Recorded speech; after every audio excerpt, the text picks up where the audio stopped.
હાલો દોસ્તો, જય શ્રી કૃષ્ણ. કાલે આપણે લાઈવ કર્યું હતું. કાલે બપોરે અને બપોરના લાઈવમાં એક ભાઈની કોમેન્ટ આવી હતી. ભાઈનું નામ છે જીવ. ખરેખર એમનું નામ જીવ છે અને એમણે મને કીધું કે બેન, હું ઘણા ટાઈમથી તમારા વિડીયો જોઉં છું, તમારા લાઈવમાં આવું છું. હું તમને જ્યારે જોઉં ત્યારે તમે સતત હસતા મોઢે જોઉં છો, આટલા ખુશ જોઉં છો, તો એનું કારણ શું છે? તો જીવ, સ્પેશિયલ તમારા માટે, કદાચ તમારા સુધી આ વિડીયો પહોંચે તો કોમેન્ટ ચોક્કસ કરજો કે સુખેથી જીવવાના ઘણા બધા લોચા છે. સુખી કોને કહેવાય? કે જેના ઘર બાર મોટા હોય, જેના ફળિયામાં ફોર વ્હીલું પડ્યું હોય, કોઈ વાતની તાણ ન હોય, એને સુખી કહેવાય.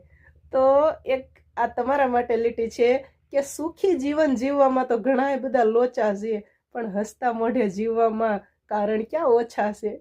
જય શ્રી કૃષ્ણ. જીવ, ખુશ રહેજો.